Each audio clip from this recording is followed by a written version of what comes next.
Algunos de los apologistas musulmanes dicen que una de las pruebas de que Mahoma es un profeta auténtico es porque su nombre se encuentra profetizado en la Biblia. De hecho, defienden que los traductores de la Biblia han escondido este hecho al traducir la palabra de otra forma diferente. ¿Se trata de esta afirmación hecha por los apologistas musulmanes de algo que sea cierto? ¿Existe una conspiración para ocultar el nombre de Mahoma en la Biblia? Esto es lo que vamos a analizar hoy. En esta ocasión, los musulmanes dicen que el nombre de Mahoma aparece en Cantares 5:16, donde dice lo siguiente: «Su paladar dulcísimo y todo el codiciable, tal es mi amado, tal es mi amigo, oh doncellas de Jerusalén». Los apologistas musulmanes dicen que la palabra en hebreo traducida al español como codiciable es en realidad el nombre de Mahoma. Esto significaría que la traducción auténtica sería «su paladar dulcísimo, todo el Mahoma». Esto, por lo tanto, sería la prueba de que Mahoma estaba profetizado en la Biblia y cómo los traductores de la Biblia han intentado ocultarlo. Esta conclusión la sacan por la supuesta similitud en la pronunciación de la palabra hebrea Mahmad y la palabra árabe para Mahoma. Y esto es lo que nos lleva a preguntarnos si se parecen la palabra hebrea y la palabra árabe. Antes de entrar más en el tema en cuestión, lo primero que tenemos que hacer es comprobar si existe una similitud en la palabra en hebreo y en árabe. Cuando hacemos esta comparación, vamos a ver cómo la afirmación musulmana pierde peso muy rápido. Antes de entrar más al detalle sobre este versículo y las afirmaciones musulmanas, es importante explicar que en los lenguajes existen un tipo de palabras que son llamadas palabras homónimas. En lingüística, una palabra homónima es aquella que o bien se escribe y se pronuncia, o bien se pronuncia exactamente igual que otra, pero tiene distinto significado y distinta etimología. Las palabras homónimas se dividen en dos categorías: palabras homógrafas y las palabras homófonas.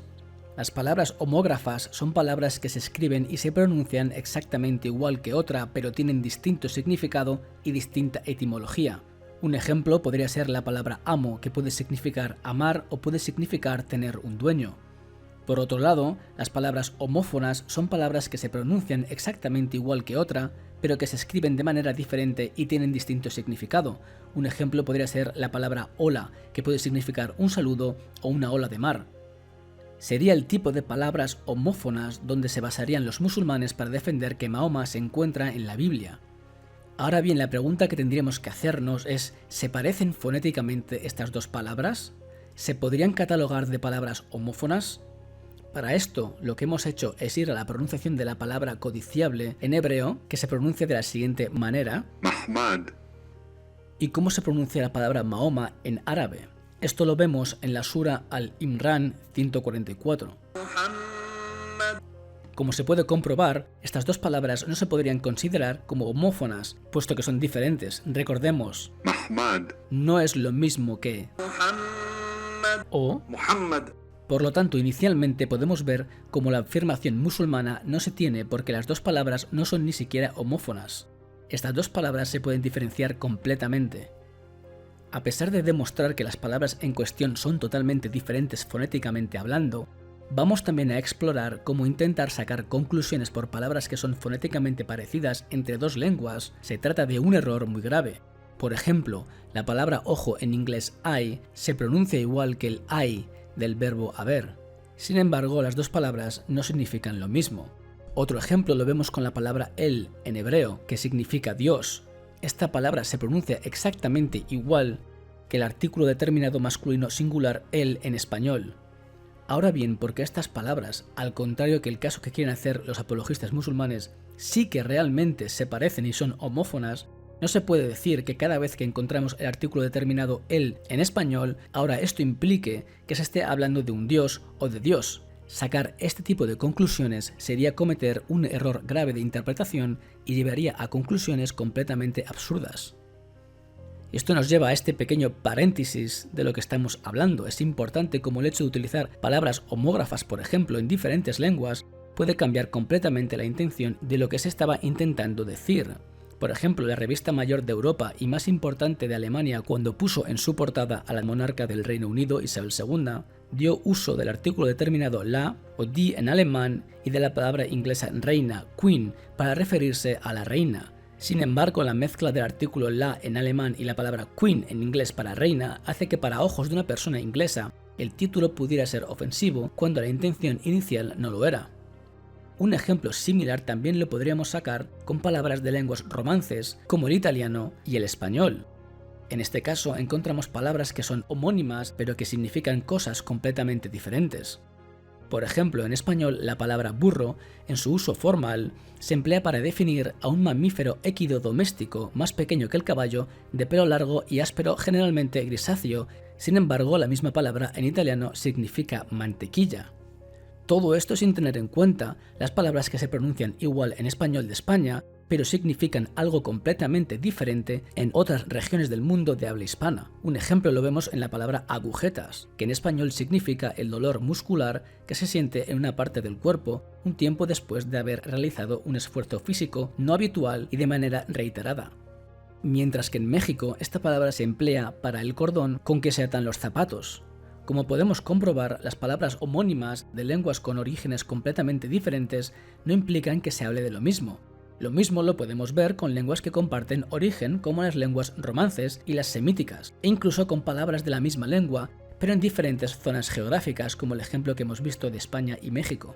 Por lo tanto, no se puede de ninguna manera interpretar que, porque una palabra se pronuncia exactamente igual, esto implique necesariamente que esté hablando de lo mismo.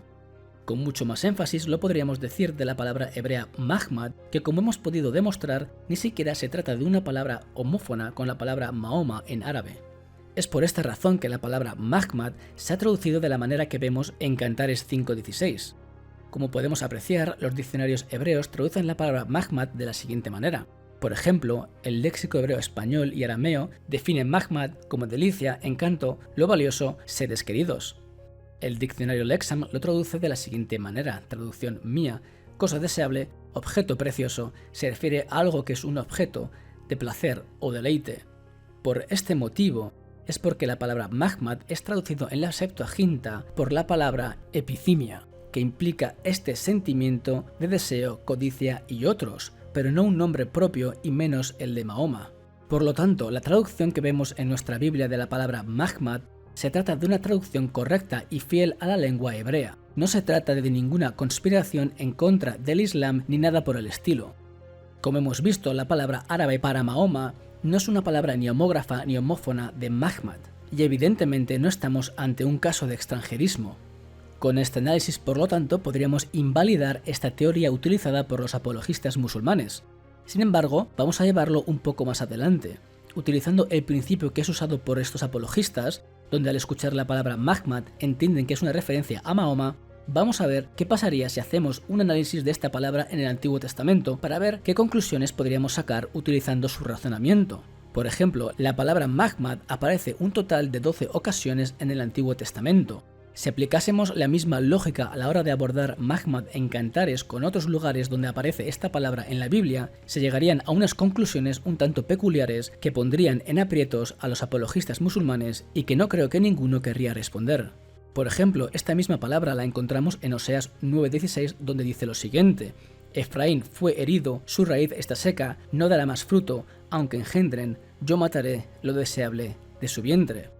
La palabra Mahmad aparece aquí como vemos en la imagen siguiente. Si aplicamos la misma manera interpretativa que los apologistas musulmanes utilizan para basarse que Mahoma aparece en Cantares 5:16, entonces aquí se hablaría de un juicio de muerte en contra de Mahoma. Hay más ejemplos de esto, como por ejemplo en 2 de Crónicas 36:19, donde habla de lo que hicieron los caldeos con el pueblo del Señor.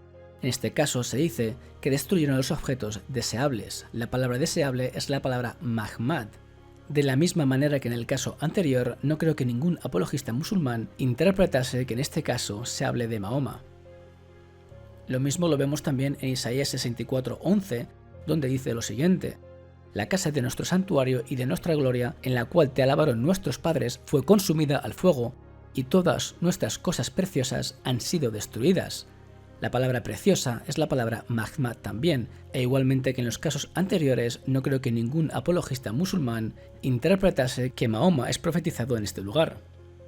En Lamentaciones 2:4 y en Ezequiel 24:25 los ejemplos son incluso peores, puesto que quien ejerce la acción de juicio o de destrucción es Dios mismo. En Lamentaciones 2:4 dice lo siguiente: «Entensó su arco como enemigo, afirmó su mano derecha como adversario y destruyó cuanto era hermoso.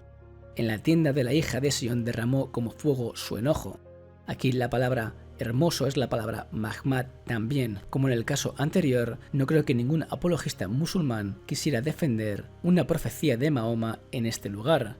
Y en el último caso, en Ezequiel 24:25, donde Dios también es quien ejerce el juicio, dice lo siguiente: «Y tú, hijo de hombre, el día que yo arrebate a ellos su fortaleza, el gozo de su gloria, el deleite de sus ojos y el anhelo de sus almas, también sus hijos y sus hijas». La palabra deleite es la palabra Mahmad, y de la misma manera que hemos visto hasta ahora, no creo que ningún apologista musulmán quiera defender que Mahoma es profetizado en este lugar. En estos ejemplos hemos podido demostrar que la exegética utilizada por los apologistas musulmanes no solo es errónea fonética y lingüísticamente, sino que si la utilizásemos en otros lugares de la Biblia donde la palabra Mahmad aparece, el caso presentado por su parte perdería totalmente todo tipo de credibilidad e incluso iría en contra de ellos.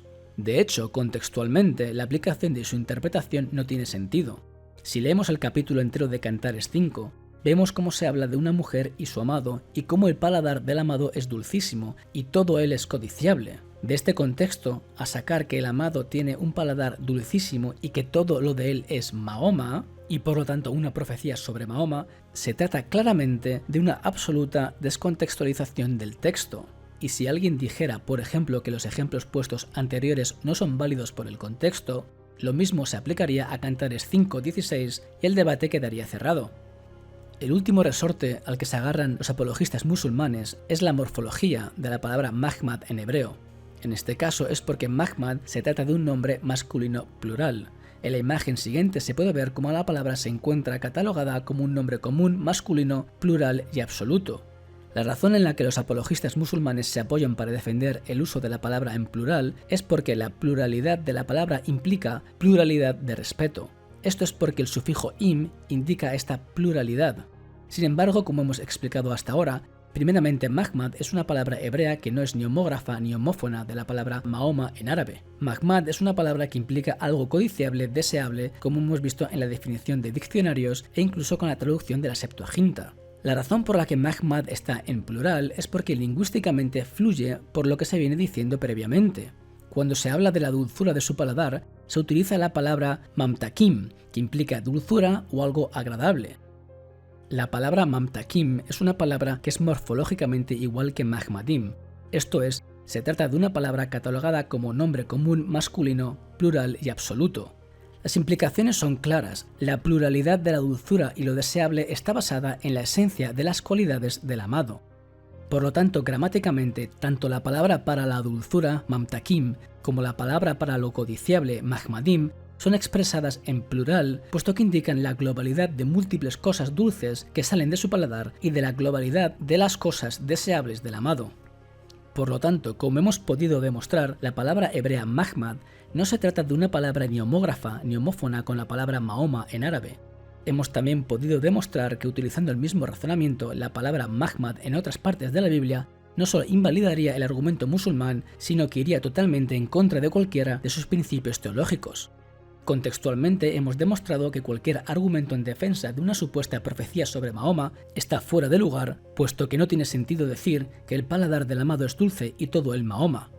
Gramáticamente hemos demostrado que la palabra Mahmad en plural no implica plural de respeto, sino una pluralidad que está en acuerdo con lo que se dice previamente de las esencias plurales del amado. Por lo tanto, sin lugar a dudas, la palabra Mahoma no aparece en el Antiguo Testamento y mucho menos se trata de una profecía sobre Mahoma. Muchas bendiciones y hasta la próxima ocasión.